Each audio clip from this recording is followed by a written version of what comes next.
السلام عليكم. لا تنسوا الإعجاب بالفيديو والاشتراك في القناة تشجيعا لنا لنستمر بنشر المزيد إن شاء الله.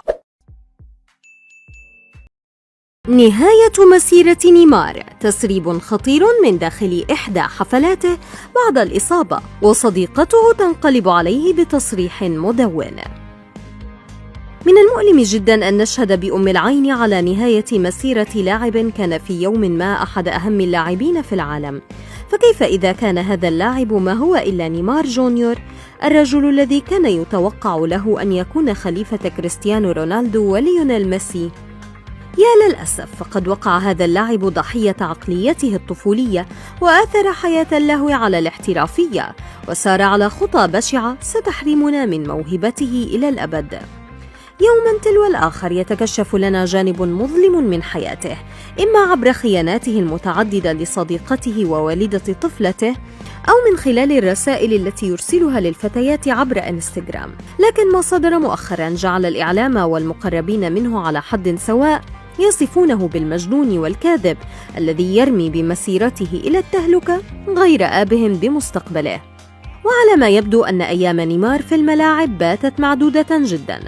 المعلوم أن نيمار تعرض منذ فترة وجيزة لإصابة بليغة على مستوى الركبة، وأنه سيخضع لعملية جراحية معقدة جدا ستبعده عن الميادين لما تبقى من الموسم، محطما بذلك قلوب جماهير الهلال ومنتخب البرازيل، إذ من المتوقع أن يغيب عن بطولة كوبا أمريكا أيضا.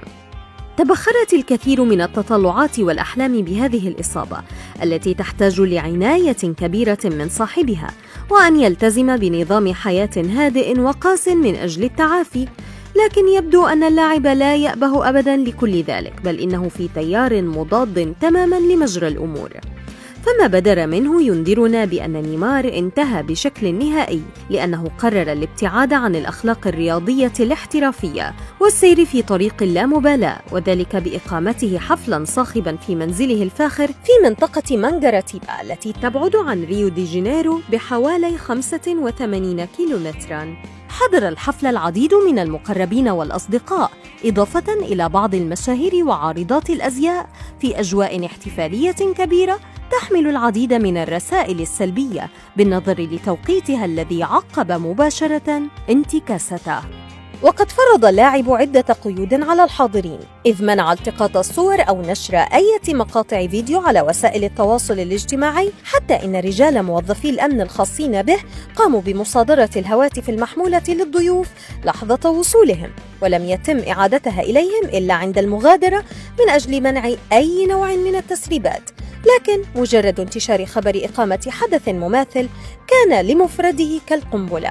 وعلق الصحفي البرازيلي ليوناردو دياس الذي تواصل مع أحد الحاضرين في هذا الحفل على هذه الواقعة بكلمات هاجم فيها بشدة مهاجم منتخب بلاده. يبدو أن ركبته تكون مكسورة فقط على أرضية الملعب، أما في الحفلات فهو يرقص كالمجنون. ولم يقف الأمر عند هذا الحد، فحتى صديقته عارضة الأزياء برونيتا بيانكاردي انتقدت بدورها سلوكه على العموم بشكل لاذع خلال إحدى المقابلات التلفزيونية. لا تتوقع أن يتغير الشخص إذا لم يرى مشكلة فيما يفعله. كلمات لخصت بها حسب العديد من المحللين وضعية وحالة نيمار، الذي لا يزال في كل مرة يترك كل ما هو منطقي وعقلاني في مهب الريح، وينجرف نحو الحماقات والمغامرات دون أي ضوابط أو اعتبارات.